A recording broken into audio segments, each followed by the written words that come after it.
Agora, eu acho, sinceramente, que o STF tem que também fazer autocríticas. Nós estamos combatendo o sistema. Os sistemas são eles, cara pálida. Quem colocou 90% dos ministros do STF foi o governo, através de Lula e Dilma, e através do terceiro governo de Lula nesse momento. Entendeu? Quem produziu a ditadura do STF foi exatamente um governo em conluio com o STF que tirou o Lula da cadeia. Randolfo Rodrigues aparece em algumas delas em terceiro e só tem 2 vagas para o Senado.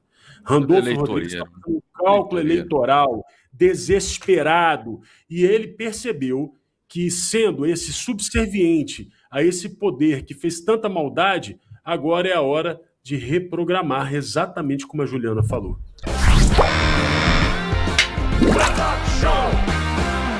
Líder do governo no Senado defende reforma do judiciário e não descarta impeachment de ministros do STF. Em entrevista ao G1, o líder do governo no Senado, Randolfo Rodrigues, defendeu regras claras e limites para a atuação dos ministros do STF. Diz que o Supremo precisa de autocrítica, defendeu reforma do judiciário e não descartou o impeachment de ministros. Olha, Adriles Jorge, eu vou começar com o Adriles, porque, meu amigo Adriles, é o seguinte, a gente tem hoje Randolfo Rodrigues do seu lado, hein? Quem diria? As vozes são finas, mas a verdade é grossa. Isso chama-se o bom e clássico, ô Emilinho, oportunismo, não é? O governo sabe que está desgastado, o governo tem feito uma gestão desastrosa do ponto de vista de economia, está gerando uma crise financeira sem precedentes, que vai estourar, que vai piorar, infelizmente vai estourar no colo do próximo presidente da República, como aconteceu no caso da Dilma Rousseff, se não fizer exatamente um ajuste de contas, está gastando 3 vezes mais do que arrecada, está criando uma dívida impagável, está quebrando o país. Mas, sobretudo, o governo é exatamente fruto de uma ditadura do judiciário. Só que essa ditadura, como só ia acontecer em todas as ditaduras, culminou numa coisa chamada corrupção. Corrupção de ministros que recebem dinheiro, inclusive de banqueiro corrupto, que deveriam julgar. Estão para julgar um homem que eventualmente deu dinheiro para a mulher de 130 milhões, e deu dinheiro para o outro fazer um resort. Ou seja, eu digo aqui, repito, uma criança de 10 anos entende que isso é absolutamente antiético e imoral, e isso é corrupção da grossa. E isso, como uma criança de 6 anos entende, toda a população brasileira entendeu. E essa corrupção financeira do Supremo Tribunal Federal exatamente faz com que se perceba a completa injustiça de um presidente da República que foi preso por um golpe que não deu, por senhoras com bíblias na mão, com batons, com rosários, rezando em frente a quartéis generais, clamando por liberdade e republicanismo, que foram presas. Uma senhora que foi presa, que foi solta, aliás, agora em domiciliar, Dona Iraci, uma senhora de andador de 73 anos, entendeu? Que foi acusada de abolição violenta do Estado de Direito. E pior, sabendo desse desgaste do governo, o governo teve também uma nomeação para o STF completamente rejeitada. Uma união inédita entre o centrão fisiológico, insatisfeito com o governo, e a direita. Ou seja, pela primeira vez em mais de 100 anos, um ministro do STF foi rejeitado. Então o governo está sabendo que está sem articulação possível, inclusive dentro das hostes de apoio, que são o centrão, que são os parlamentares do centrão.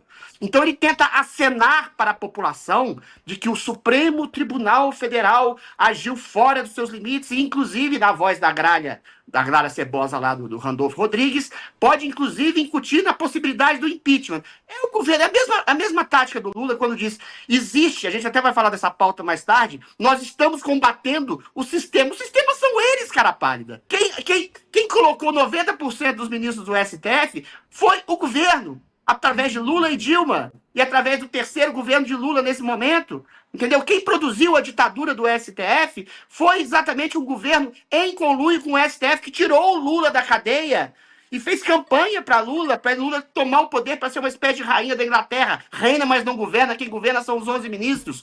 Ou seja, é mais uma vez a esquerda brasileira, personificada na voz fininha lá do Randolfo Rodrigues, dizendo, eu não tenho nada a ver com isso. Vocês criaram esse Supremo que recebe dinheiro de banqueiro corrupto, até porque ministros de Estado como Lewandowski, receberam dinheiro desse mesmo banqueiro corrupto. Vocês criaram esse amálgama imundo de ditadura persecutória com corrupção. Agora, não adianta sair do lodaçal que vocês são chefes dos porcos. Agora é tarde. Olha, deixa eu só chamar um insert antes de ouvir o comentário aqui dos meus demais colegas, por favor. Agora, eu acho, sinceramente, que o STF tem que também fazer autocríticas. Ontem foi utilizado muito, você acompanhou a sabatina, o termo autocontenção. Está mais do que na hora de voltarmos a debater uma reforma do judiciário. Mas eu também sou o primeiro a dizer que existe a prerrogativa do impeachment de ministros e essa prerrogativa é única e exclusiva do Senado. E ocorrendo desvio de conduta, é óbvio que o Senado, sempre que for provocado, diante de desvio de conduta, deve atuar. Senador, eu perguntei para o senhor... Valdo, quer fazer pergunta? Aí, ó. Tá aí o voz de... Como é que é, Adriles? É voz do quê? Voz de gralha lírica. Não, mas a sua voz também é de gralha, pô. A minha voz é fina, mas a minha verdade é grossa. Deixa eu ouvir o comentário da minha amiga Juliana, por favor. Eu acho que o Adriles falou bem, né? O que ele está fazendo é simplesmente um oportunismo, né? Durante anos, quando o STF veio avançando sobre os outros poderes, havia silêncio. Eu acho que agora, com esse desgaste público, né? E a pressão do Congresso, surge esse discurso de reforma, limites. Eu não acho que é mudança de princípio, é apenas um ajuste de posição, é timing, né? Se há mesmo uma preocupação com excesso de judiciário, que nós, né, da direita, a gente vem alertando há muito tempo, porque só isso aparece agora, né?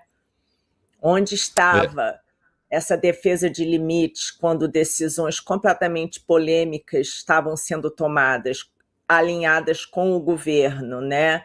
Então, assim, na verdade é que, de alguma maneira, agora o Congresso está deixando de servir o governo. Então, quando favorece, é institucional, quando incomoda, aí vira abuso, né?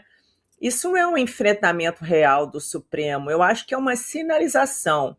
O governo está mais ou menos dizendo, o custo político de vocês está começando a chegar aqui na gente. É uma forma, né, deles sinalizarem e romper até com quem precisar. Ou é um recado, na verdade, né? Darcio Bracarense, deixa eu perguntar, há quantos anos você vem denunciando as atrocidades do STF? E agora pousa o gaviãozinho ali da Justiça, Randolph Rodrigues. Pois é, eu gostei da sua pergunta, e não é combinado, não deu nem tempo de combinar, porque o Emilinho estava sem internet. Mas a verdade é que as primeiras manifestações daquele momento histórico do Brasil, que foram as manifestações de junho de 2012, na verdade aconteceram em 2011, quando o Ricardo Lewandowski segurava a ação penal 470 para esperar prescrever.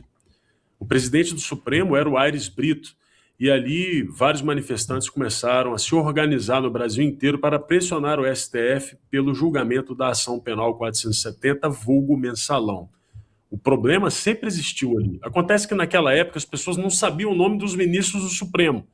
E nós, ativistas de rua, sofríamos, porque você falava o Lewandowski, tinha gente que pensava que era até jogador de futebol. Agora, é importante a gente analisar o personagem Randolph Rodrigues, porque ele está questionando o poder absoluto do Supremo e o avanço desse poder sobre outros poderes. Mas o poder, ele é concedido, ele raramente é tomado. O poder só é tomado por violência, meus amigos Emilinho, Adriles e Julie.